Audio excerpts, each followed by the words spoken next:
I know it's so great to see everyone here and in person. We have a crowd of 800 people here to support the Salvation Army. Good afternoon again.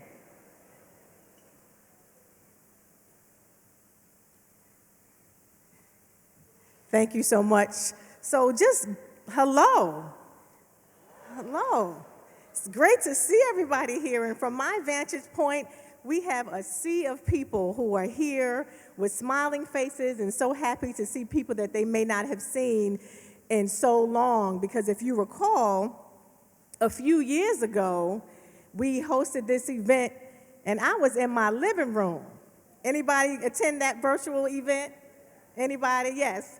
I was in my living room, and last year we had the ability to have it in person, kind of a hybrid perspective last year, which is great, but it's good for us to be here in full bloom right at the Salvation Army Civic Luncheon. So this is our 51st year, and we are celebrating that. So let's give that an applause. 51st Annual Civic Celebration. So for those of you who may not know me, my name is Evelyn Ingram. I serve as the Director of Community Engagement for Wegmans Food Markets. I also am Vice Chair of the Board of Directors for Salvation Army, and I'm serving as your host for this year. And I guess I'll say I have not gotten a job performance or job evaluation from the Salvation Army, but because I think this is about maybe my 4th year emceeing, I guess I must be doing okay.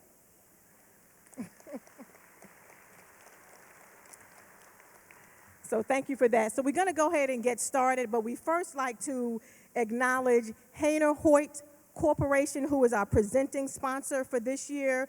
They have been an extreme supporter of the Salvation Army in everything we do, so we want to make sure that we again acknowledge Hainer Hoyt. And we have many, many sponsors that are here today. We have our speaker sponsors. You'll see their names listed on the screen as I'm sharing this. Our speaker sponsors. We have our kettle match sponsors as well. We have our Friends of the Army, and we also have table sponsors. So again, thank you to all of our sponsors who are helping us here celebrate this luncheon.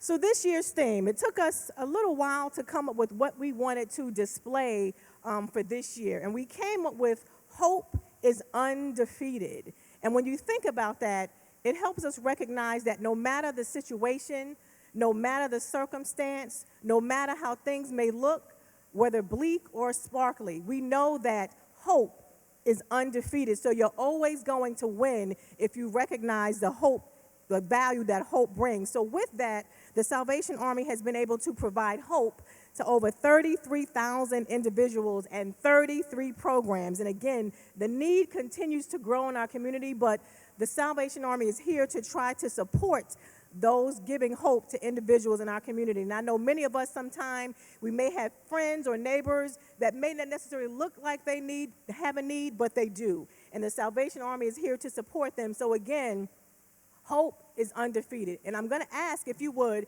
that throughout this afternoon, there are many ways that we are going to ask you if you are able to help provide hope to individuals in need. So there are several ways. I believe there are cards on your table or in front of you. Again, we have kettles. You know that the Salvation Army, the kettles is our signature. So again, if you want to be able to provide hope through giving in that capacity, I believe there's a QR code as well. So I want to mention in reference to the kettles that every $1 you give is matched. So it's a $6. So every dollar is $6. So again, if you could just keep that in mind as you are giving, recognizing that we are able to support in that way. So every dollar will be matched 6 times. Again, thank you to our kettle match sponsors who are listed on the screen.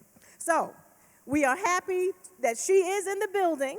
Not in the room just yet, but she's in the building. Lolo Jones, who is a 3-time summer and winter Olympian. So we're excited to have her. Let's give her an applause.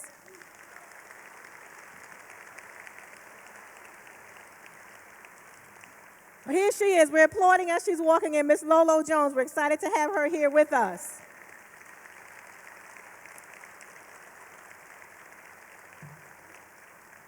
And I believe as you hear her story, you will recognize the inspiration that she will be able to provide and the hope that she's able to give. So again, we're excited to be here this afternoon. Look at your neighbor. I feel like I'm in church, but I'm going to say, look at the person next to you and say, happy to see you here today. Great, great. So at this time, I'd like to welcome Majors Sherry Ann and Kevin Stoops, who are the divisional commanders of the Salvation Army Empire State Division.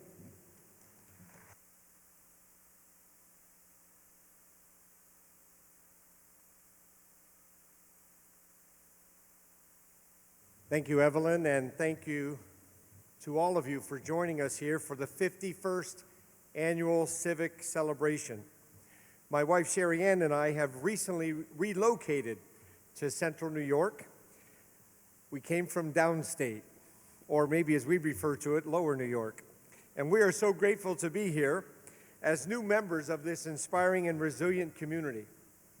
The mission of the Salvation Army can be summed up really in two phrases: to provide the message of hope and the ministry of help. Through the message of the gospel of Jesus Christ, we point people to the hope that is found in him. Through the help that is offered, we begin to see hope realized in the lives of people. This year's theme, Hope is Undefeated, is a testament to that purpose. Through more than 30 programs, the Salvation Army in Syracuse provides vital services to our most vulnerable neighbors. To provide hope in the face of poverty, the Salvation Army provides practical needs assistance, shelter, and family services. To provide hope for those needing a solid foundation, the Salvation Army provides intervention and early education services. To provide hope for those locked in the grip of addiction, the Salvation Army provides rehabilitation programs. To provide hope for the spiritually searching, the Salvation Army provides faith-based services such as Christian instruction, pastoral care, and worship gatherings. Our purpose is a holistic approach of providing hope. The Salvation Army provides a crucial role in the overall health of our community, now more than ever. And we could not do our work without the support of everyone in this room. You are part of the Hope Brigade. And regardless of appearances, you are on the winning side. For like Syracuse University football, hope is undefeated.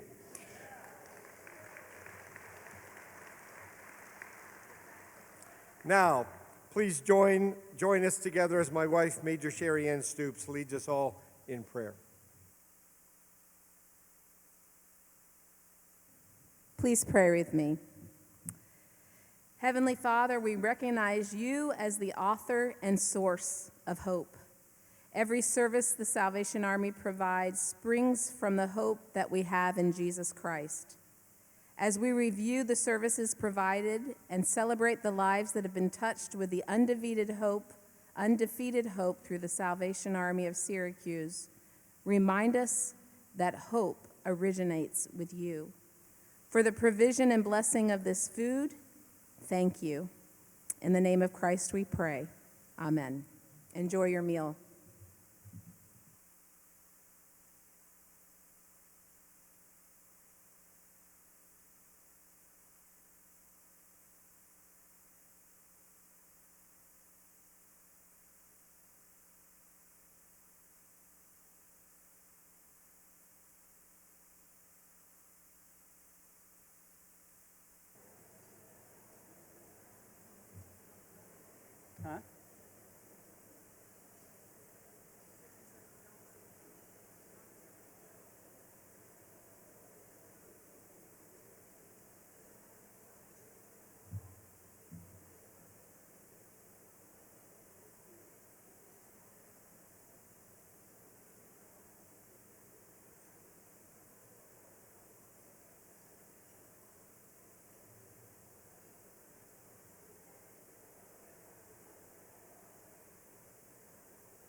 Thank you, Major Stoops.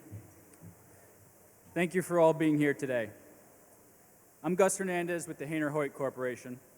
It's been a privilege to serve as the chair of the Salvation Army's 51st Annual Civic Celebration this year. I'm extremely grateful for the support of the highly motivated and generous committee members and the Salvation Army staff whose tireless efforts throughout the year have made this event possible. Hope is the ability to see that there is light even when it feels like we're surrounded by darkness. This afternoon, we're excited to provide just a glimpse into the light and hope that the Salvation Army provides to so many individuals on a daily basis. This work, made possible by the generous support of people like you, may be the only source of hope some will ever encounter.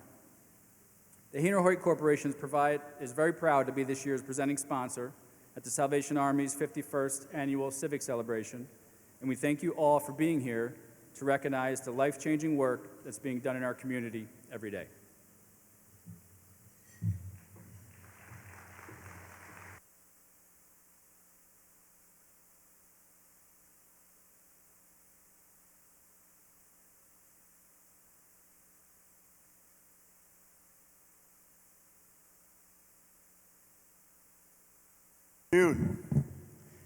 And let me add my personal welcome to all of the welcomes you've received thus far to be part of this beautiful celebration. I am Major Charles Roberts, and I have the privilege of serving as the Director of County Operations for the Salvation Army in Onondaga County. I want to first, before anything else, say thank you to our advisory board. If you're part of our advisory board, I ask you to wave your hand and receive our greeting. I know you're eating, but I still want to say thank you to you.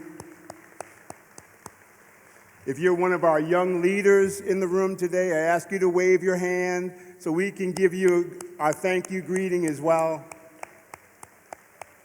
And if you're here from the Echelon group, put two hands in the air and wave them like you just don't care, all right? We want to give thanks to you as well. And for our electeds that are here, we ask you to give a wave and receive our thanks as well. Because without you, without your support and the support of everyone in this room, our ministry would look very different than it does now. We are grateful for your support. Hope is more than a wish, more than an ethereal desire to live a different life, more than a vague longing for change. At Syracuse Area Services, hope means something. Heritage. We are grateful for the legacy of service that your generosity provides. Opportunity. We stand at a critical time in history with many opportunities before us. Passion. We stand in this space determined to thrive with a fresh vibrancy to our service. And excellence. We remain resolute to provide practical help and spiritual hope to those whose backs are against the wall. Hope is a desire with an expectation of good and a belief that it will be obtained. It is confidence in a future event. It is an opinion or a belief grounded on substantial evidence. Hope is more than a wish. Hope is reflected in boots on the ground, in the lives of those gutting it out, the guests in our programs whose backs were once against the wall, who are now suited up to serve. Hope looks like something, though you can't see it, but you know it's there. It's tangible, you can grasp it, but only in the heart. Hope empowers us to live and work ever mindful of the grand story of redemption, of human flourishing, of tikkun olam, or healing the world. Hope is an eternal commodity, one that is expressed in a food box, a kind therapist, or one kneeling at an altar. Hope is so much more than a wish simply released into the sky. Hope is alive, stirring in heart and hands and voice. Hope is a person, And we have this living hope in a risen Christ, who is an anchor to our souls, keeping us steadfast amidst the seas of storm and strife. We place our hope in the one who can quiet the greatest of storms, so much so that when Jesus stills the storm, the wind gets tired of blowing. Our living hope in a living Savior enables us to pursue our mission, our message based on the Bible, our ministry motivated by the love of God, our mission to preach the gospel of Jesus Christ and to meet human needs without discrimination. And our vision is to encourage and empower those who come across our doors to reach their full potential, heritage, opportunity, passion, and excellence. Hope is undefeated. God bless you.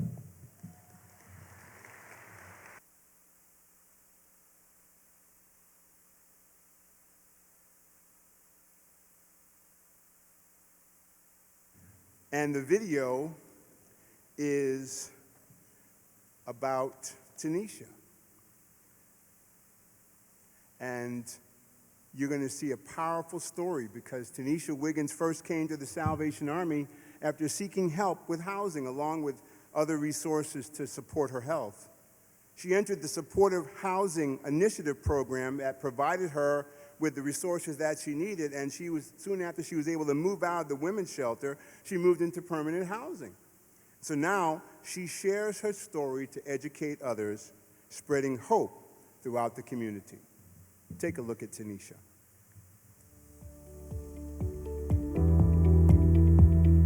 Tanisha came to the Salvation Army in 2017 after struggling with mental health for many years. With the support of the Salvation Army, Tanisha was able to find safe housing at the women's shelter, along with access to mental health resources. The Emergency and Practical Assistance Services Department covers a broad range of programs that help people meet their basic needs, starting with our pantry that serves all of Onondaga County to make sure that everyone has access to food. And then we have different housing programs. So we have rapid rehousing where we help people move from a homeless situation into housing and support them with a subsidy in case management, and our mental health program that covers housing, advocacy, and everything. The first thing I had to do was meet with a case manager and the director of the program. And after I met with them, I had to establish income. So they were able to set me up with SSI, Social Security. So that was very helpful because I really didn't have any income. And then that was stopping me from getting stable housing. After I got depressed again, I ended up losing housing and losing everything. So I ended up in the Salvation Army Women's Shelter. And from there, they established me housing. I came to the Salvation Army in 2019. So Tanisha was already in our program. When Tanisha had come in, she was, definitely a higher risk, needed a lot more attention. By the time I met her, the case managers that were with me were like, "Oh, that's our client." And I was just amazed. After returning to school to further her education, Tanisha joined the Speakers Bureau with the National Alliance on Mental Illness in Syracuse, fulfilling her wish to help others by sharing her story. I am working for Arise. I am a peer outreach specialist, and what I do is I call different people and I talk to them about discharge and about healthy coping skills when they do get discharged and how to live an independent, stable life. And I'm able to do that because I went through a lot of services that helped me. It's just always good to see, people take that step and not stay stagnant where they're at, even after they're receiving help.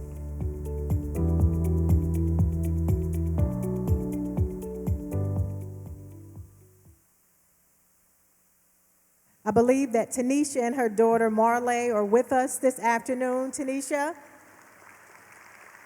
here they are. Thank you so much.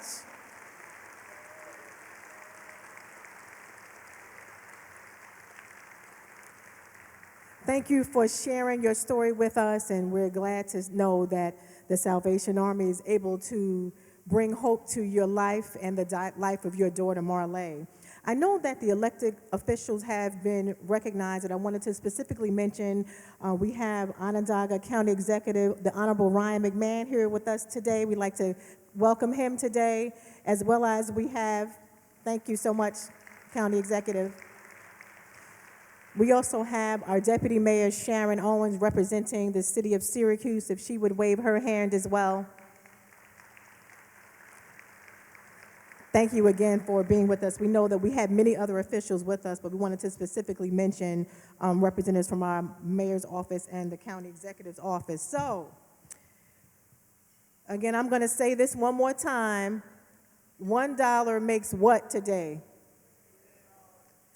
Wow, you all get an A. You all heard me. Every dollar that we give today makes 6. So again, as you are at your tables, don't forget to consider making a donation. So at this time, we are going to introduce our Community Champion Award recipient. So just if you are aware, we typically give out awards every year at this event, and we have an award that's called the Community Champion Award.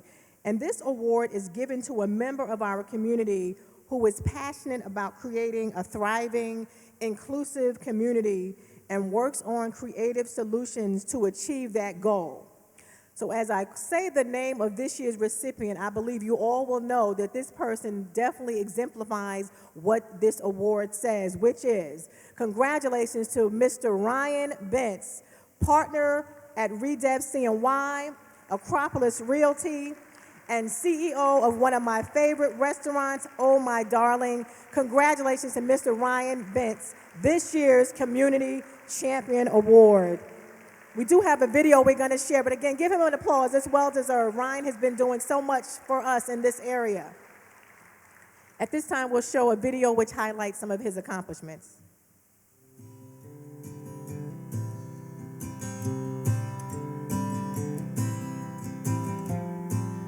For the first time in decades, there is a sense of optimism across the community. There's a sense of hope and optimism that the next iteration of Central New York is a little bit brighter, and that we're on the upswing of whatever this little region of our world is. My work is very unfinished. Stable housing does not solve the problem of multi-generational poverty. We need to get away from the old model of just new, affordable, or mixed-income residential housing and get to a point where you're building neighborhoods and really building community. What community champions do, what the Salvation Army does, is be the real-time, in-person solution to addressing a lot of these problems.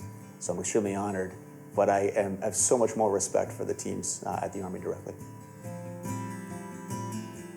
The Salvation Army sits at the crossroads of thousands of families and individuals that need help. To give these families the best opportunity to be successful. Isn't that what we all want, is this sense of having the tools to be successful and letting us do it on our own? And sometimes we need some help, and that's what the Salvation Army is here for. For the first time in decades, there is a sense of optimism across the community.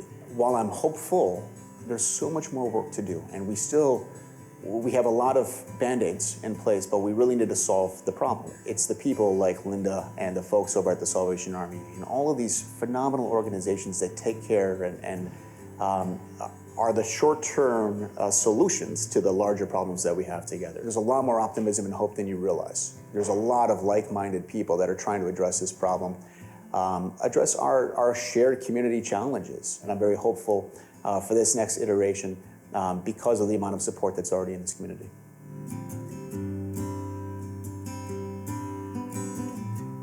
Congratulations again to Mr. Ryan Bentz, 2022 recipient of the Community Spirit Award.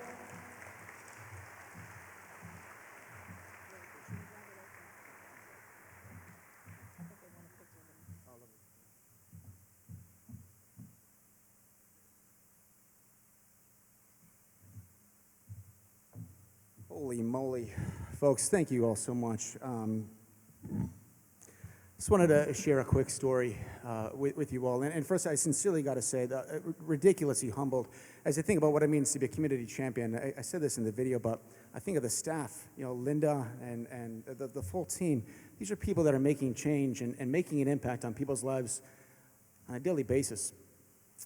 My heart could not handle seeing families, seeing mothers and fathers come into the Salvation Army every day, dropping their kids off at the daycares or coming in to the homeless shelters. The number of services they offer, it's unbelievable. And realizing these people that are coming in to drop their kids off, trying to go to work, they're trying to get by, but they need the support of the Salvation Army. It's that hope. It's the ability to, all right, I can get my life. We have this optimism. We have this sense of I can make my life better for my family, but I need the support services of the Salvation Army in order to accomplish that. A story I wanted to share quickly. My wife and I, we live down in New York. We're from Syracuse, but we came back here about 4 years ago. And I've worked in real estate for a long time, and when I came back to Syracuse, I was working with this investor on selling their portfolio. And the portfolio was decent, had 7 or 8 houses, a lot of single family and multifamily, mostly on the south side in Skunk City. And I remember walking into one of the houses, and I thought to myself, oh, okay. She had the tenant move out. That's great. That makes taking the pictures nice and easy. And then I walk through the house and I see some, few belongings, but it's when somebody moves out, it's the few things that are left behind. And then I go upstairs to the second floor and I walk into a bedroom and I see a toddler's mattress on the floor with 2 shirts. They didn't move out. That's what they had. They had a toddler mattress on the floor for their kid and a couple of shirts. And that's poverty. That's Syracuse. That's 47% of children in the city school district living below the poverty line. Now, this is not a doom and gloom moment. There's a lot of optimism in our community. There's a lot of optimism in these people's lives. We're here today because the Salvation Army is that beacon of hope. It is what gives these families a chance to move forward, and they need to move forward, but our job, our collective job, I speak to this from the business community, is to say we need to do more to make sure that we rise together. Now, I'm so optimistic for the future, but we need to get a point where we're dismantling generational poverty, where we introduce home ownership to these folks, where we're utilizing Section 8 housing vouchers on mortgages, not on rents, not to pad investors' pockets. That's how you change poverty. That's how you change people's lives. We need home stability. Those are,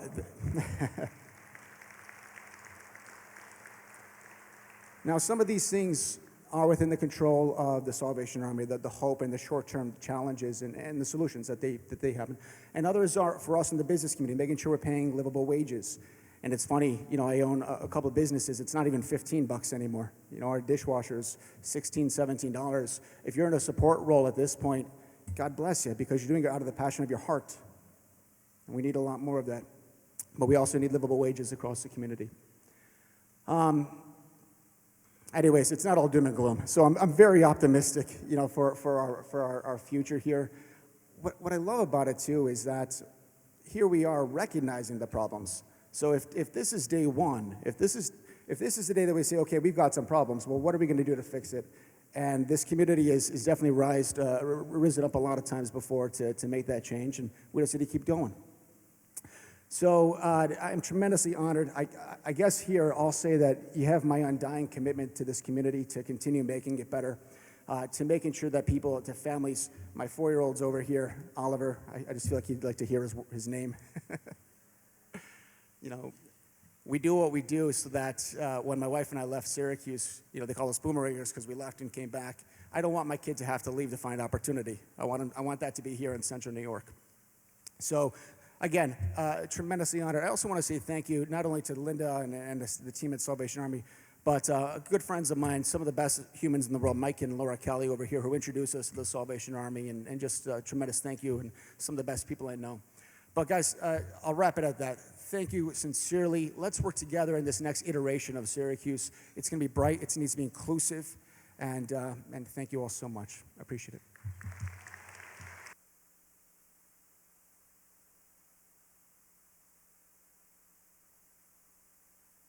Thank you, Ryan, and thank you for all you do and are continuing to do for our community here.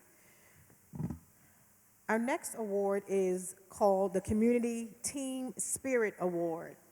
And this award is presented to a member of our community who is committed to growing all sectors of the workforce while prioritizing diversity, equity, and inclusion. So, we know that we've had many announcements that have occurred over the past few weeks.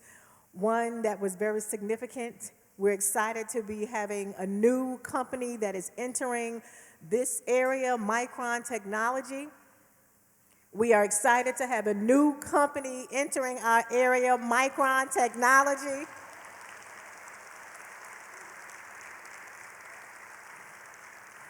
And there were many that were part of that team, but we want to recognize one person for not only what he did with that project, but many other projects that are occurring throughout this area. So, and as we were thinking of about the committee was deciding who would receive awards, we realized that although this person has been doing many things throughout the community, that his recognition is not always formal. So we wanted to formally recognize Mr. Rob Simpson and his contributions to this area as the 2022 Community Team Spirit Award recipient. We do have a video we'll show to highlight some of the accomplishments that he has made to our area.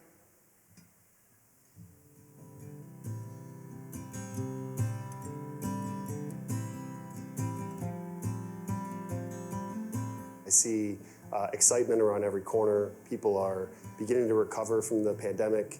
Business and people are returning to our center city. Companies are investing here in ways that we haven't even imagined before. And the level of hope and optimism that I see in this region today is unlike anything I've seen in my 19 years on the job. It's incredibly rewarding and fulfilling.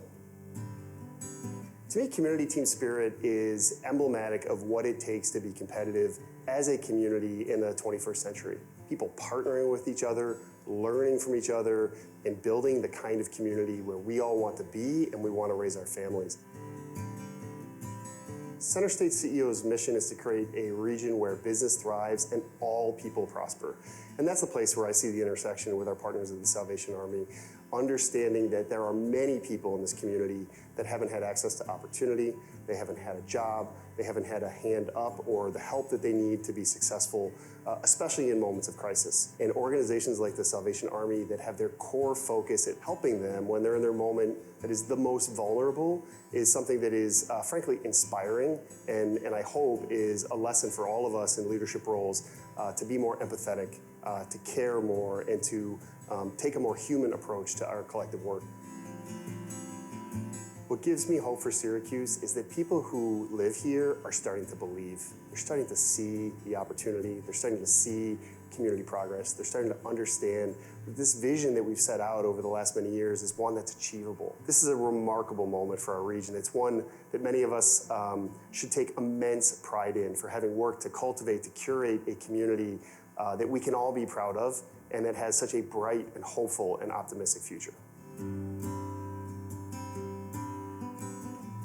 The 2022 Community Team Spirit Award goes to Mr. Robert Simpson.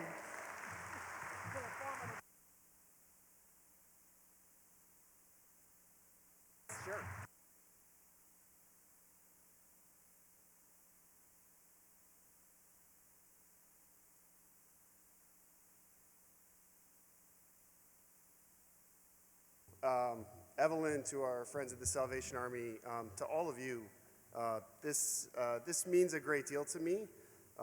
As those of you know me, you know that I have a deeply personal connection to upstate New York and to our past and to our long history of manufacturing and innovation and our history of being a globally relevant place that made and developed products that were helping to drive the world. And as someone who grew up here in upstate New York and who spent the last 19 years of my life in economic development, I've also got a firsthand connection to the challenges that our community has faced over time and to the loss sometimes of hope and belief and optimism that somehow our best days were behind us and not ahead of us. By a show of hands, though, over the course of the last 2 weeks, how many people in this room have had that sense of hope and optimism for our region's economic prosperity restored? That's what the Team Spirit Award means to me. It's this sense of what is possible. And the best part about this award is that it has the word team in it. I like to say oftentimes, when we work together, we win. And that is true across all different sectors of society. When we pull together, we do things together, we share an ambition, we share a goal, we can literally do anything we want. The team at Center State CEO, the most remarkable professionals I get a chance to work with every single day, share in this award. The team that helped bring Micron to New York State, the county executive, Senator Chuck Schumer, Governor Hochul, and so many others that helped, that's team. And the team in this room that has held our community together through good times and bad, organizations like the Salvation Army that hold people up when they are at their most vulnerable. Now is the opportunity, as we welcome new partners to our community, to lift everyone up, to share that wealth, as Ryan was talking about, to change and break generational poverty, to provide opportunity for all. To paraphrase Mark 9:23, for those who believe, anything is possible. Put simply, different way, hope is undefeated. Thank you all very much.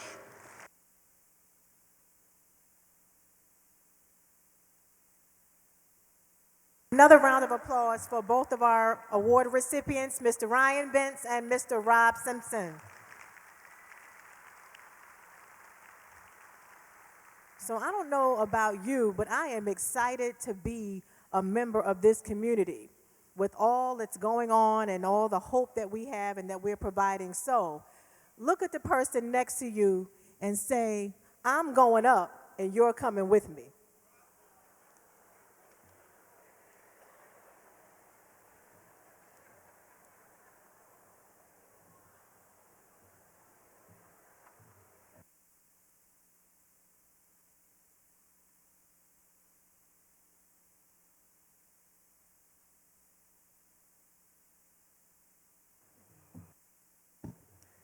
Good afternoon.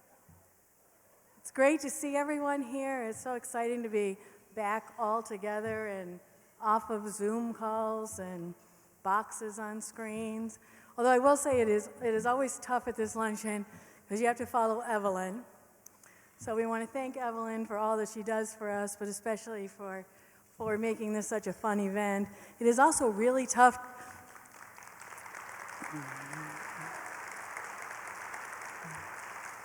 It's also tough to follow leaders like Rob and Ryan, who have really stepped forward and showed us that Syracuse can be all that we want it to be. So I'm Linda Lopez. I have the privilege of being the executive director of the Salvation Army in Syracuse. We're happy to have you here today because the Civic celebration really is a celebration of all that we do together.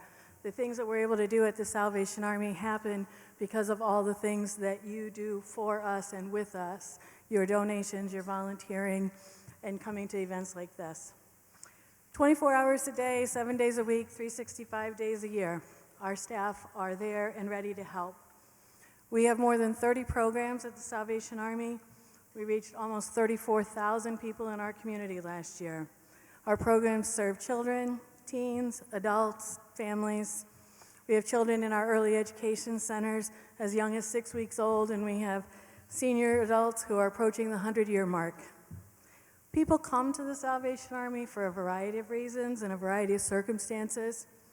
Some are really carrying with them the trauma of generational poverty. Others have experienced a crisis like a job loss, domestic violence, sickness, eviction that threw their life into chaos. We serve people of any race or ethnicity, people of any faith tradition or no faith tradition at all, and people of any gender, sexual orientation, or gender identity. Our doors are always open. There's always a Salvation Army staff person there, waiting with a smile, a listening ear, and a willingness to help. Each of our program operates from the shared beliefs that Major Robert shared earlier. We welcome people just the way they are, without judgment, no pretense, just come. We believe that even people who are struggling are doing the best that they can. We believe that every single person has strengths that can help them move past their current circumstances. It's our job to help those individuals uncover their strengths, remember who they are, and use those strengths to move forward. And we believe each person dreams of a better future. We offer them the practical support and encouragement to help them achieve the goals they want for themselves and their family.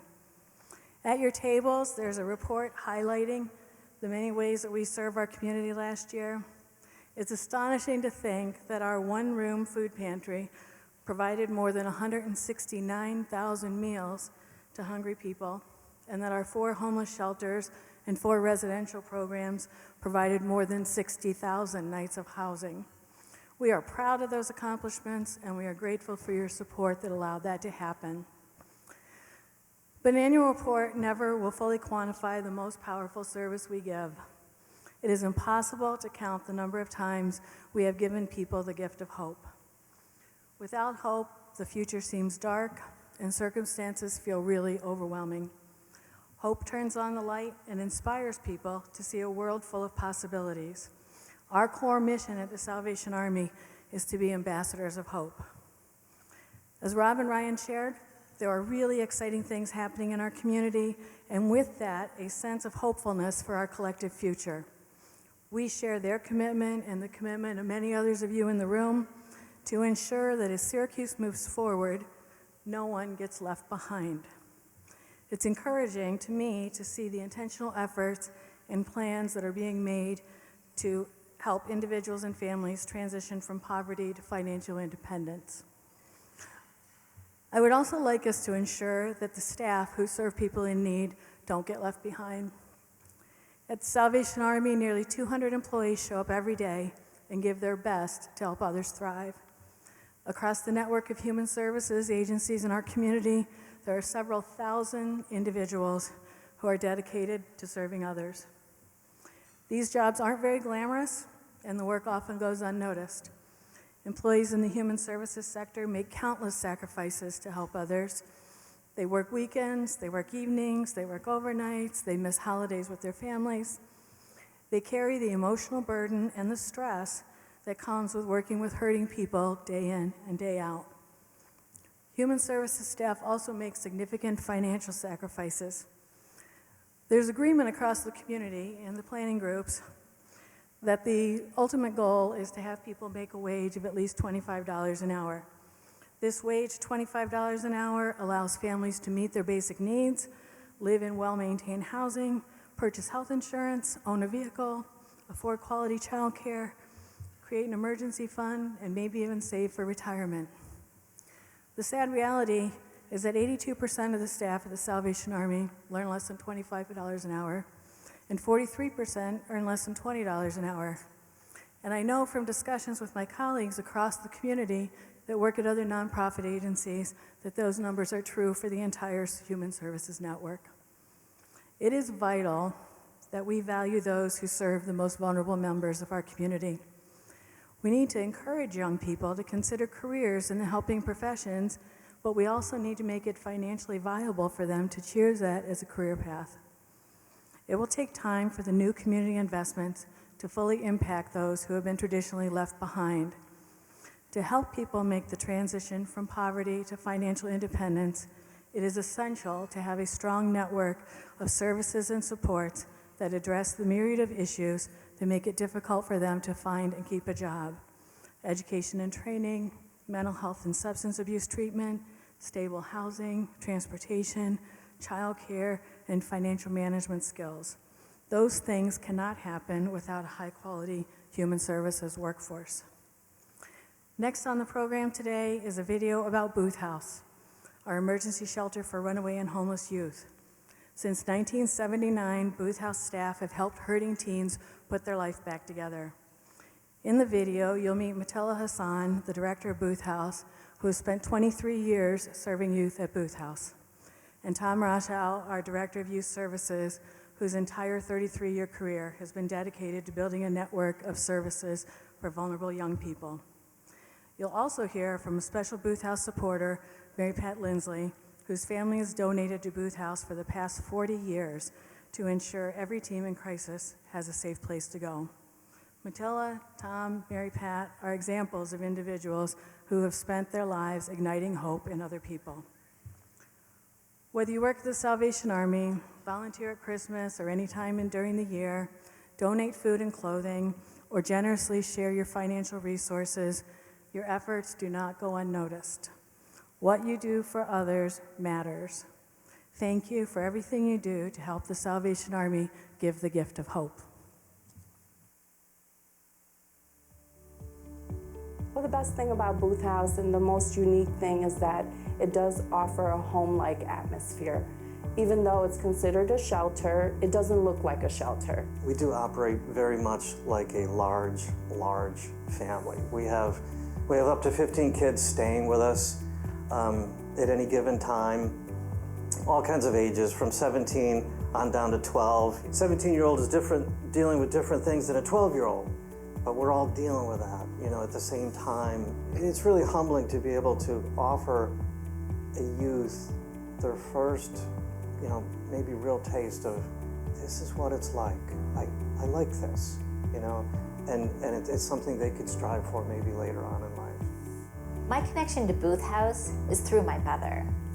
My mother saw Booth House, I think, as a net for teens that needed it most. And I love what the director of Booth House shared with me recently, and that is Booth House provides a light for those residents that come here. For my mother, she didn't always have an easy life. She lost her own mother when she was just 9 years old. She never forgot the people that shared a light for her father or her brother.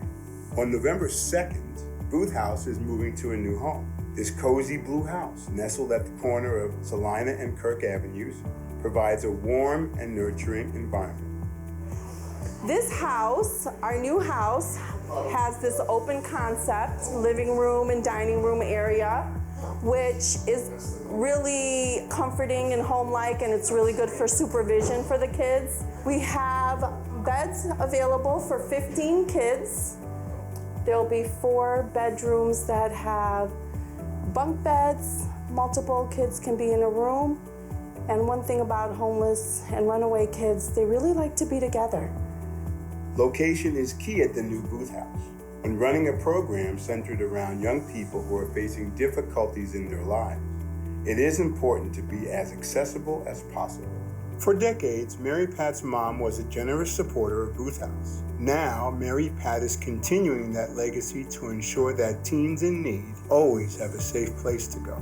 It's truly incredible. I mean, it's a beautiful house. The location being on a bus line so that it's more accessible and can help even more teens is really remarkable. Having easier access to the program is beneficial. Kids can find it easier. It's on a central bus line. On top of which, once kids come into the program, it's helpful to be able to access the bus line to go to schools, their activities, work. That's going to be a huge plus for the kids coming into the program. It's just a new time, an opportunity for growth and hope, and we're excited.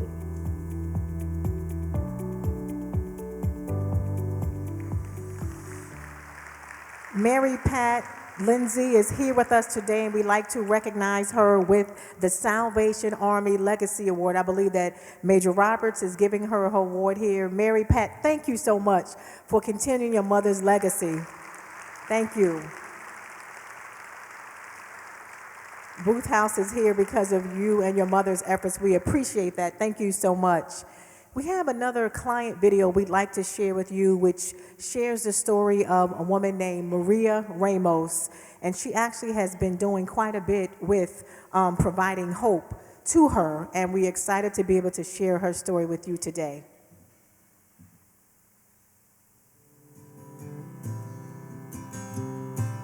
I started back in December of 2019, like right at the end, December 31st, and so I didn't meet anyone that day, so cut to January, and when I first met Maria, and she had been coming here for years before I even started here.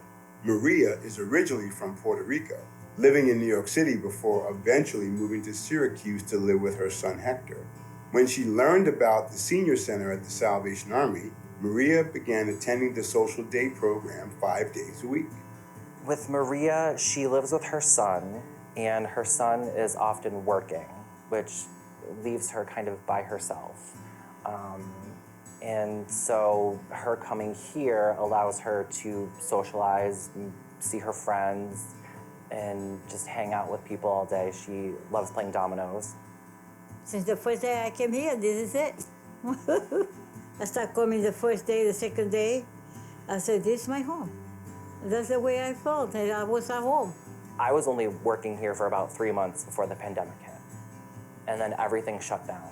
We had to close the program, close the center and everything, and so they would have to find their own source of socialization, things like that. And when we finally got their approval to reopen, Maria was obviously one of the first people that we contacted because we know that she loves being here, she loves coming here, she considers this place a second home. And I miss the place.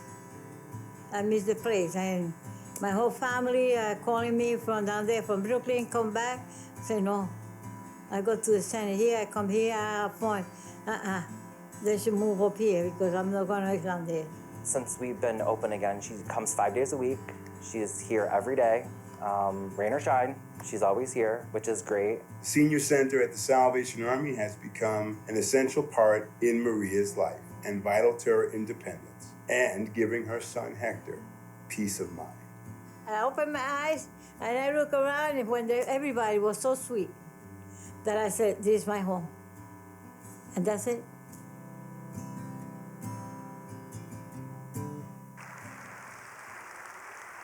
Maria, thank you for sharing your story with us today. I believe that Maria is here. Please stand and be acknowledged. Great to have you here today. Thank you for making the Senior Center your home. Thank you.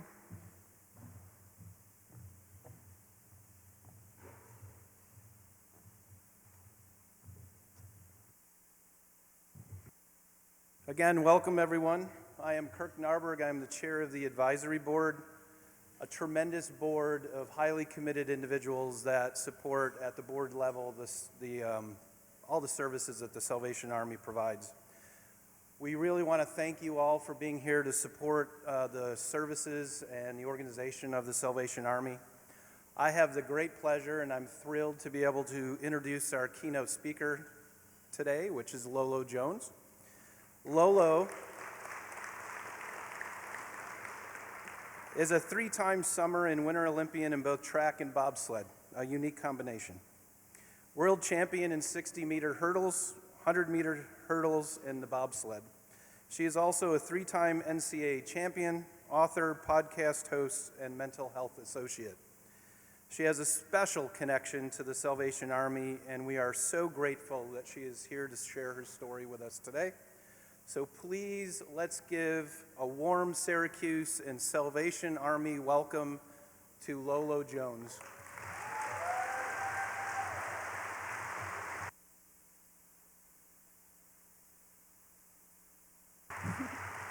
Thank you guys so much. This is actually my first time in Syracuse, but it feels like home. Okay, it feels like home because the Salvation Army is so near and dear to me, and I can't wait to share my journey about how much they've helped me along the way. I just wanted to thank the Salvation Army Board for having me out here today. I want to thank Major Charles and Kelly Roberts as well. And can we, I don't know why the mic keeps blaring up on me. I promise you guys I'm professional. And then I also wanted to thank the Heiner Hoyt Corporation for as well helping, and the Kettle sponsors for doing the 6-to-1 match. That is amazing. Got to tell you a little bit about my night last night, though, because it is my first time out here in the city. And they were like, we'd like to take you to dinner. You know, I'm getting a text message. And from Major, and I've never met Major before, so I was like, I want to see the city, see the vibe. And the text read, "I'll see you at 6:45, oh my darling." And I was like, that is so unprofessional. I went from 0 to red quick, and I text my agent, and I was just like, do you know anything about this guy? Is he trying to go on a date with me? Like, I feel very uncomfortable. Is it going to be safe? And he goes, that's the name of the restaurant. So Ryan Benz, your restaurant, kind of threw me off for a loop. I almost canceled this whole day. But thank you guys for having me out here. And I also want to just thank everybody in this room, because if you don't feel like you've made an impact or helped, my journey is going to show you how someone helped me to be in the position I am just from the Salvation Army. And so growing up, if you don't know much about my background, my childhood was rough. My dad was in and out of prison. My mom, 5 kids, single mom. And, we hit some really rough patches. One of those moments, and as a kid, you're kind of aware, but not really. All I remember is one day my mom comes to me, and she tells me and my other siblings to get a blanket, take just a blanket. And then she gets us all bundled up. It's cold. I lived in Des Moines, Iowa. She packs us in this car, and we're in this car, and we're just driving around. And I don't know where we're going. And finally, after a lot of driving around, we arrive at a Salvation Army. And at the time, I did not know what was going on. But my mom told me, she goes, "We are now homeless. I've lost the house. I have no means to provide for you guys." She's like, when I packed you guys in that car, I had no clue where I was going. So I just kept driving. And that's when she remembered the Salvation Army and how they help families, how they help the community. And so we actually lived in the basement area of a Salvation Army for quite a while. And I remember, because the Salvation Army was my home church. That's where I would go to church on the weekends. Actually, I'd like to say it's almost like a babysitter. My mom, when she was working 2 jobs, because they would have a Wednesday service, they would have a Saturday, Sunday, they'd have kids programs, summer camp. I feel like my mom used the Salvation Army as a babysitter. So I was aware of the church, but that was my first time actually learning and seeing everything the community outreaches. So, it was weird, because we were housed in this church, and then they would have the summer camps come in, and I was a part of that summer camp. So I would actually go out early so the kids wouldn't know I was staying in the homeless shelter part of the church. And so that was my first experience of how much a family can hit rock bottom and how much they just need help. And so the Salvation Army was my home church growing up. My mom was able to get her feet back on the ground with the assistance of them, and we just continued to just have to use, whether it was their food banks or, we had the canteen trucks would come around and help provide meals in the morning. And so really that was the assistance that gave me the actual food. Without their support, I would not have had many meals. And so I go to high school, and I'm in track and field, because with the rocky instability of my family's circumstances, I needed something that was stable, and so I leaned on sports. And track and field I was kind of naturally good at, and so I just put all of my attention and energy into that. And I realized at one point I could get a scholarship, and that scholarship was gonna be my way to break out of poverty. And a lot of people ask me now that I've made 3 Olympic teams, they're like, when did you know you wanted to be an Olympic athlete? At what point were you watching the Olympics on TV? Was there some amazing, incredible competition that inspired you? For me, I simply was just trying to get out of poverty. I wanted to be the first one to go to college and graduate from my family, and I knew that getting a scholarship was my only way. And so I put all my attention into that, and I was able to get a full ride to LSU and run track there. And so I'm like, this is amazing, right? Gonna just kill it here.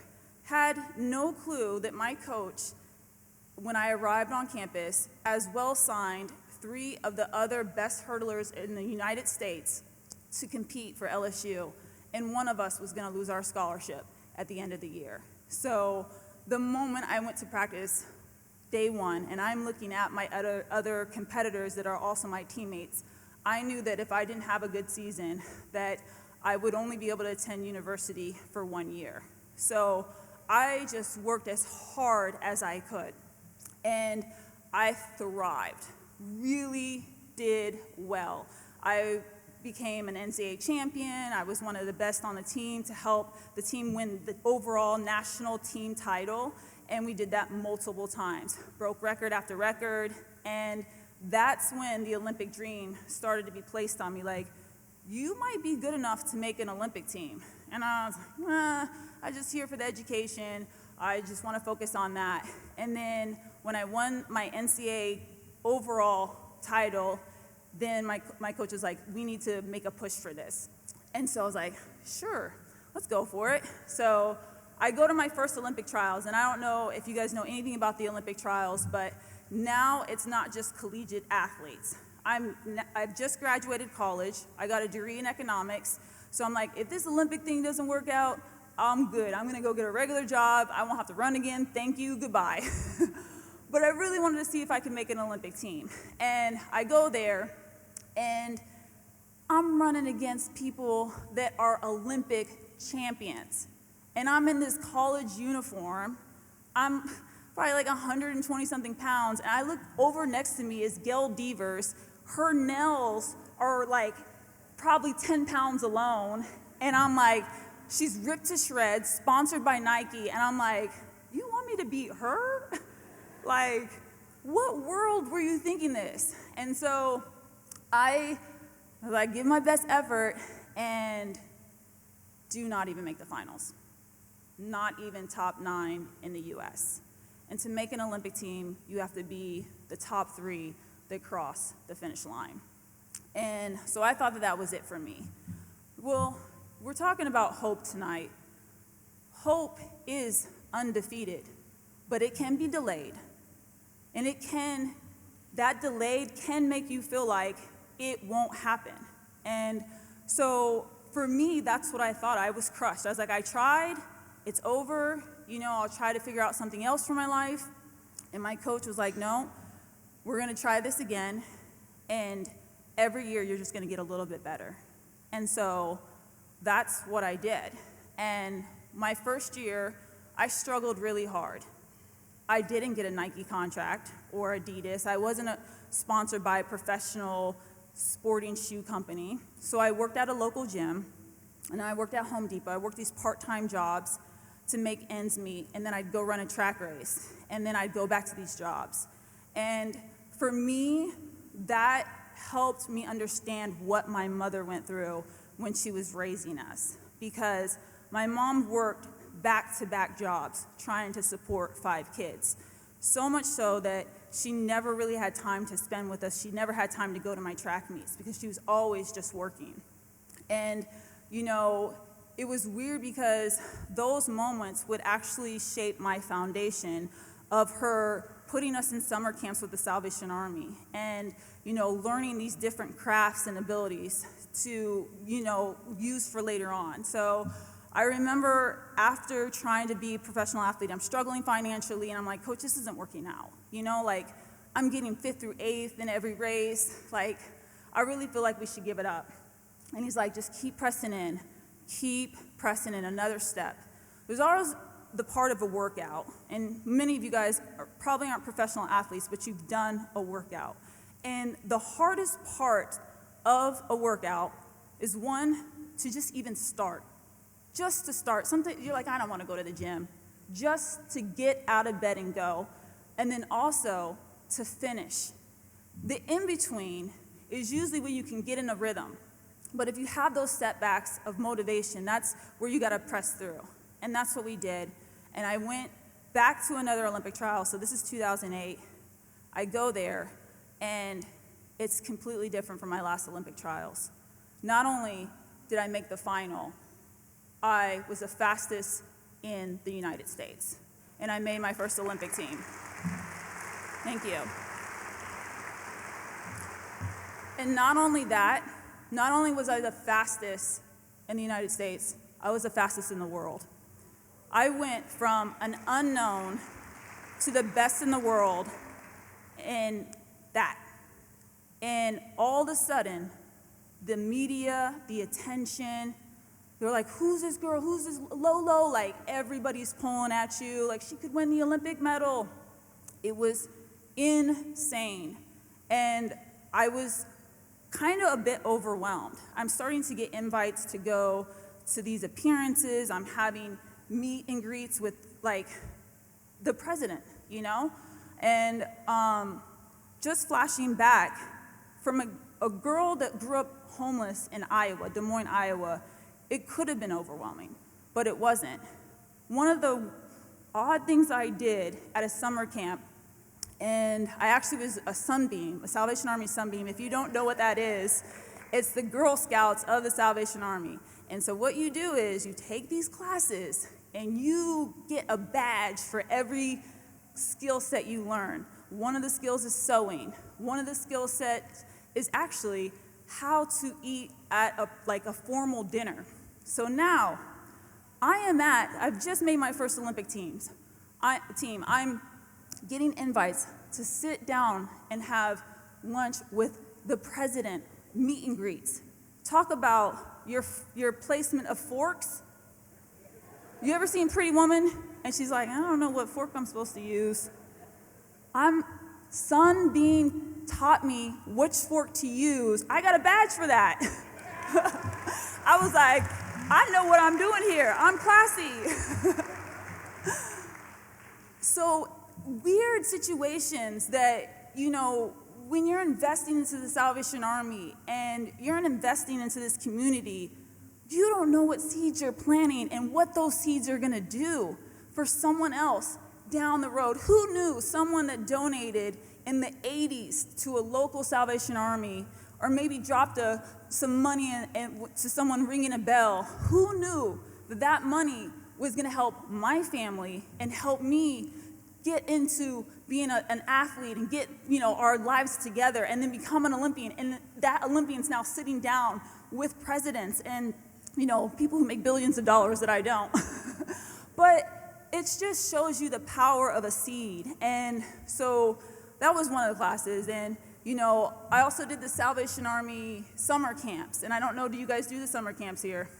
So this is like, they hustle the kids off. I'm sure the parents need a break, praise God.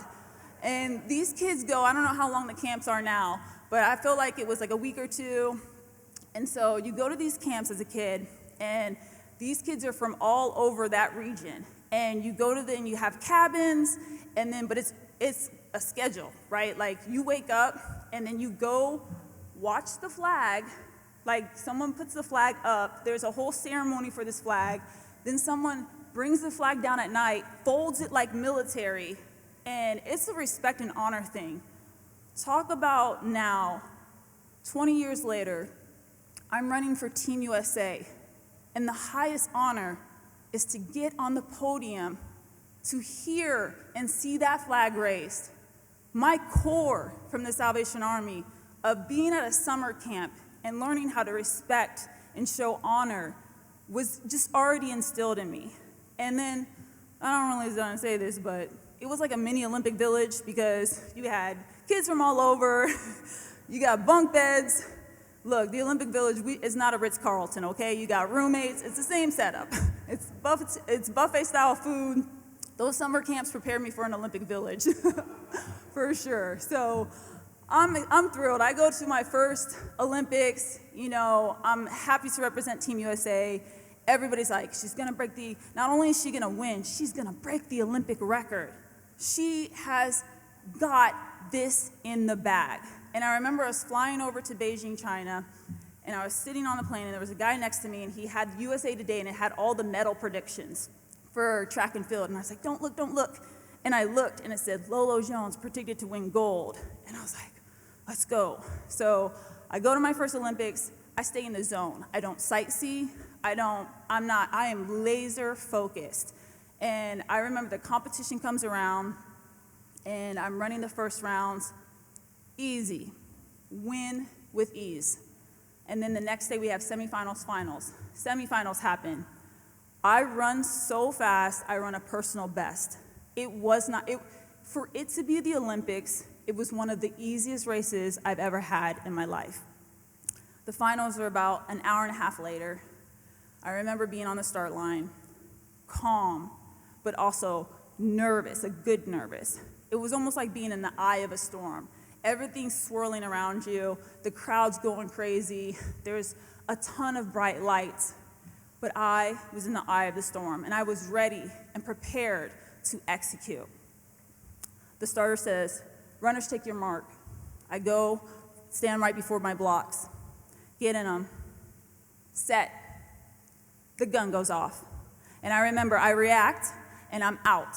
And it's me and this Australian girl, and we're battling it tick for tack. But I remember that I've raced her before. She gets out good, but I'm a stronger finisher. And so I just kept executing, and I start to pull away from her, and everything is going amazing. And I knew I was running the fastest race of my life and completely in the lead. And then out of nowhere, I hit the 9th hurdle.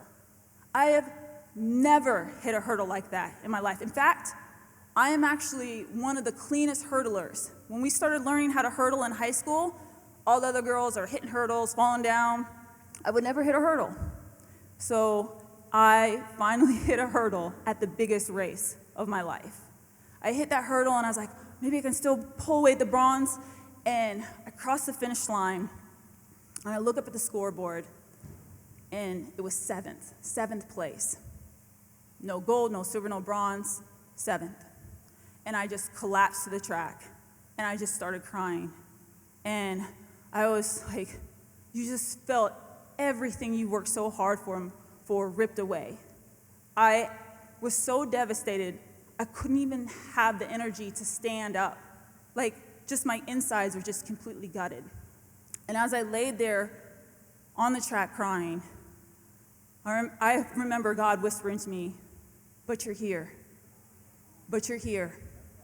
And 4 years ago, I was sitting at home watching the Olympics on TV crying because I didn't make the team. And now I'm on the actual track. And so for me, even though I felt hopeless in the moment and I felt everything was for nothing, it wasn't, because progress was done. And I had to remember that even though it's not the end goal, there's still moments where you need to be thankful for the progress you've made. And had I not hit that hurdle, I wouldn't have had the fierce intensity in me for the next 4 years to train again. I probably would have stopped. And so after I, did a whole bunch of therapy sessions, Lolo Jones lost Olympic gold, Lolo Jones. I remember going to the grocery store and they're like, oh, you're that girl that lost that gold medal, huh? I was like, I'm just trying to get a box of macaroni and cheese, but thank you. I did pick myself back up, and I used that devastating moment as my motivation to make another Olympic team. But this time it was different. This time it wasn't as easy. This time I wasn't the fastest runner in the world. And actually it was getting dead last because I had spinal surgery the year before. It was so bad, they were like, there's no way Lolo Jones is going to make this Olympic team. No way. I remember NBC talking about it. Everybody had counted me out. And I went to the Olympic trials for the London team. And in the first round, I almost was out. There's 3 rounds, and I was the last person to squeak into the semifinals. In the semifinals, I got 3rd. Now remember what I told you, you have to get 3rd in the last race to make the Olympic team. So getting 3rd in the semifinal round means pretty much you're not making an Olympic team. So I go to the finals, I'm freaking out, and I'm like, Coach, he was like, just execute, and we need to just focus on one hurdle at a time. He was like, when you get to that start line, I don't want you to think about the finish. I don't want you to think about the 10 things you have to overcome. I want you to think about that first hurdle and just getting over one hurdle. So when I got to that start line, that's all I did.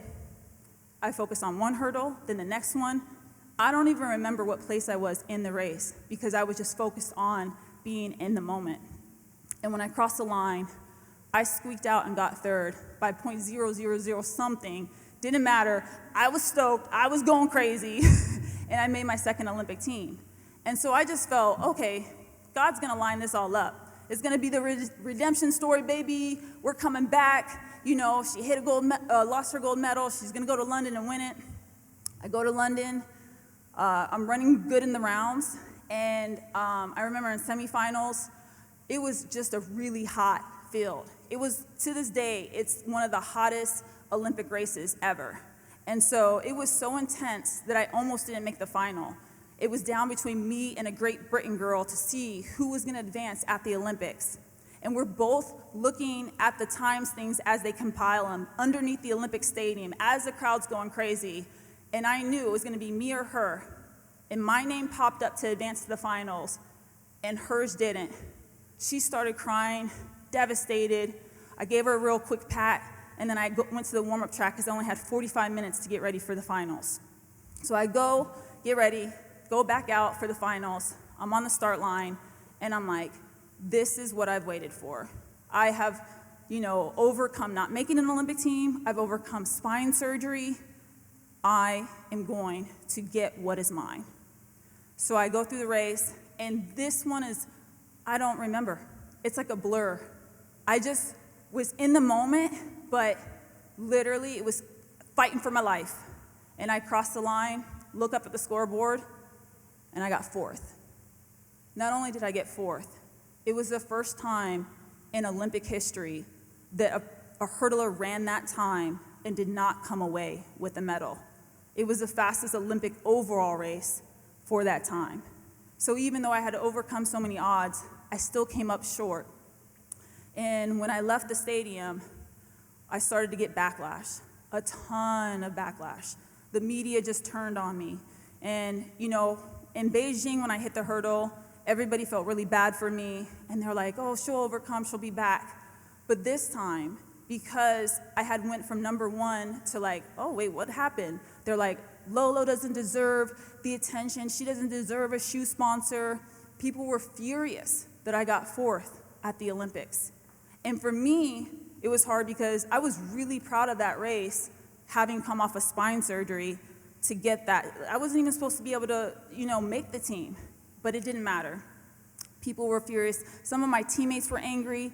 They were angry that I was getting attention about my story, and they were like, well, I just won this medal. Where's my attention? So it was just terrible. And I went home, and I fell into a big depression. It was the first time I didn't want to run. I didn't want to be an athlete again. I didn't know what I was going to do with my life, and I was just really frustrated. And I didn't know what the plan God had for me. I felt like, well, God, you say you give us victory, and you make it all work. It doesn't feel like it's working. Like, I don't understand. I felt hopeless. And, I was just sitting there, depressed, and one of my friends called me up, and she's like, I think you should go out for the bobsled team. She's like, they've tried to recruit you, and I don't know if many of you guys know this movie. Some of you guys will, but who has not seen Cool Runnings? I mean, come on. It's like one of the most iconic movies. And so I was like, well, I for sure don't. My heart's so broken from track. I feel like I've done everything to get this medal. I've thrown the whole book at it, and I keep coming up short. And so I was like, I'll try it. I mean, it's not track. It will remove the pressure. No one's going to talk about me being an Olympic athlete, and I can just try a new sport. And so that's when I went out to try bobsled in Lake Placid, New York. And when I say that was one of the most terrifying things, I don't know what I was thinking, you guys. That was to this day. It was, I can't even, no, it's not like a roller coaster. It's not like that. Being in a bobsled is like being put in a metal trash can and thrown off Mount Everest. And they're like, that's the sport. And I'm like, what? They're like, no, that's the sport. Like, they actually, this sport was based on a group of guys trying to do these rickety sleds down a mountain, and they were drinking, and so that's how the foundation of the sport is. But so I go out to the Olympic Training Center, and they're being gentle with me because they realize I'm coming from track. So track is like the posh sport, It's, we only carry a small little backpack. We're usually in sunny places. So they're trying not to scare me too much. But it didn't matter. The moment they took me to my first practice, and I'm seeing sleds crash, I'm seeing people get dumped, I'm seeing people take their helmet off and the girls have tears coming down their face. And I'm like, what? No, I don't. Too late, gotta go down. So I just get on the line and push the bobsled and try not to think about the next 45 seconds because I have no clue what's about to happen. So I jump in the bobsled, there's no seatbelt. You are in the bobsled by just holding on the sides of the frame. That's it. So if you let go, who knows? So we're going down, and I remember they told me before we got in the bobsled, they were like, look, to make this easier, just count the curves, and then you'll know exactly where you're at on the track. There's 22 curves, count them, you'll be good. So I'm like, get in the bobsled, I'm counting 1, 2, oh my gosh, Lord Jesus, please, I promise you, just get me through this. I will do whatever you want. It was the most terrifying thing. I thought we were gonna crash on every curve. We get down the track, the pilot jumps out, she pats me on the back, and she goes, yes, good job. And I was like, oh my gosh, I thought we were gonna crash. She's like, that was the best trip I've had here. It was the smoothest trip. What are you talking about? And I was like, oh, that's what it's like to be in a bobsled. So she was like, we didn't want to tell you this, but most people after their first run pack their stuff in the Olympic Training Center and head back to the airport. And I was like, well, I'm glad you didn't tell me that. So I kept at it for some reason, with the odds being stacked against me and just being out of my element. That was what I needed to recover from just the heartbreak and the press, and just needed to step away. And sometimes when you're in that fork of the road moment and you're stuck and you're like, man, I've tried everything. It's not working. Sometimes just trying something new will help re-spark what you thought you've lost. And so that's what I did. I just plugged away in bobsled. I actually ended up making the Winter Olympic team and competing with Jasmine Ventilator. And we did really well. We had the 3rd and 4th best pushes, but it was Jasmine's first Olympic experience. We didn't have so much a good drive down the track. But for me, it was just complete healing. And it was also what cemented me as an Olympic athlete, because there's hundreds of Olympic medalists. There's so many of them, and they're so blessed and honored. And I would love to be an Olympic medalist. There's only 11 people from the United States that have competed in a Summer and Winter Olympics. So although I don't have that coveted trophy, for me, it's much more valuable that I've looked failure, defeat, criticism, doubts, and overcame, and created my own sense of victory. And that's essentially what we're to make of the hardships in life. So when you're having, this huge, amazing hope is not defeated. For me, that's everything. It's what I've lived my life by, because when something tries to swipe my hope or tell me I can't do it, my job is to overcome. And that's what you need. And if you can't do it on your own, you need a team or a coach or a church or a community that helps you get through that process. And everyone who's helped me along the way has helped me along to become a stronger athlete. And I know I've gone up here and I've talked about how I didn't win this Olympics or that race. Here's the crazy thing. I've actually won a lot. I'm a 3-time world champion. I'm one of the only athletes that has won a world championship in track and field in bobsled. I broke the world championship record. I broke the American record. Those are never the things I talk about in detail. My victories are amazing, but they're not the things that I'm most proud of. I'm most proud of the things that tried to break me and I overcame. So when you guys are here and you're donating and you're helping out, whether it's your time you're investing, your money you're investing, you're planting seeds in someone else.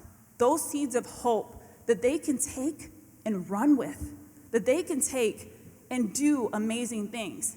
And even if they don't have this overall victory, I don't have my overall victory, but I have peace, I have happiness, and I know I've inspired other athletes and other people not to give up on their dreams.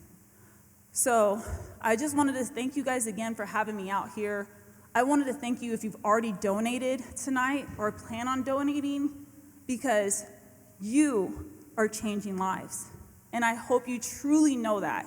If you don't see it, you don't see where your money goes after this event, please remember my story of how someone helped the Salvation Army. That Salvation Army helped me from my family being homeless on the streets, provided Thanksgiving meals, Christmas meals. Some of my Christmas presents came from the Salvation Army.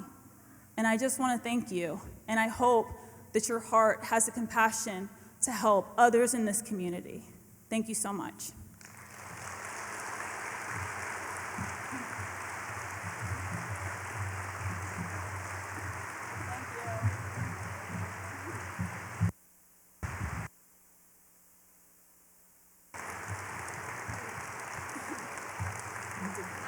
You're so sweet.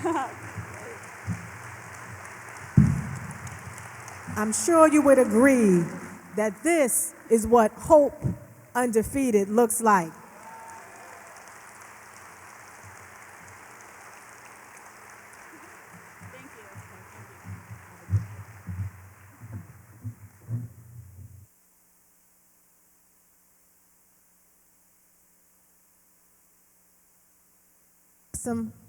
What an awesome and inspiring story. Thank you for sharing with us, and I think it helps all of us recognize the importance and the significance that it has to donate to the Salvation Army. You are truly an example of the thing. That's why we're giving. We're giving because we want to see people like you who come through and recognize that we made a difference because we are helping somebody. So I think, listen, every dollar that we say goes for $6, this is it right here. This is it right here. So we know that red is the color for the Salvation Army, but this is orange country in Syracuse, so we do have some Syracuse University paraphernalia for you, so please wear it proudly. Oh, am I in the Rivals team colors? This is orange. What color are you? LSU's yellow. Oh, LSU is yellow. Yeah. Oh, okay, well, this is orange. Oh, okay. Well, you guys talked about how Syracuse is undefeated. LSU's definitely not, so I'm probably going to jump on y'all. All right, good. Come on. Come on. Nice to have you. Thank you so much. Thank you. It's great. Thank you so much. Thank you, Lolo. Lolo Jones.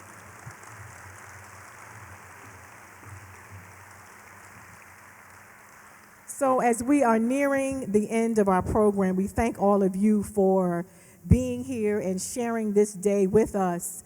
We recognize that hope is undefeated, and each of us have hope in us. So at this time, and in the formal, usual fashion of the Salvation Army, we will be closing today's event with a selection.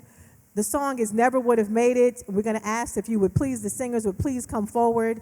And again, thank you so much for coming. We look forward to seeing you next year. So at the close of this selection, feel free to go back to work if you have to, or talk to people and mingle as we do. Again, we look forward to seeing you at our 52nd annual celebration next October.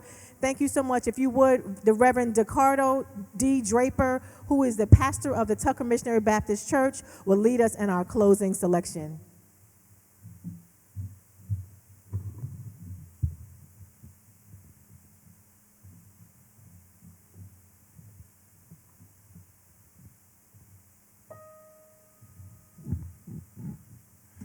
I'm stronger, I'm wiser, I'm better, much better. When I look back over all you brought me through, I can see you are the one I held on to, and I never would have made it. Oh, I never could have made it. Never could have made it without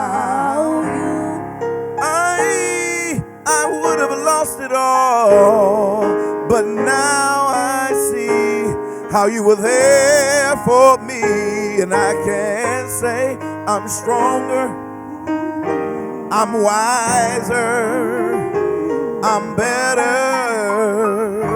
much better. When I look back over all you brought me through, I can see you are the one I held on to, and I never would have made it. Never could have made it without you. I made it through my storm and my tests because you were there to carry me through my mess. I'm stronger. I'm stronger. I'm wiser. I'm wiser. I'm better. Much better. I made it. I made it. I made it. I made it. I made it. I made it. I made it. I made it. The devil don't like it. I made it. The devil don't like it. I made it. The devil don't like it. I made it. I made it.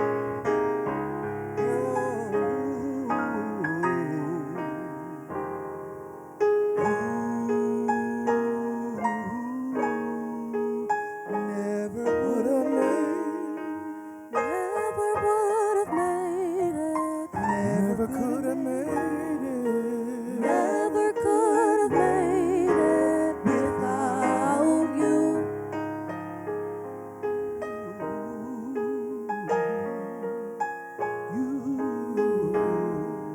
One more time, never would have made it. Never would have made it. Never could have made it. Never could have made it without you.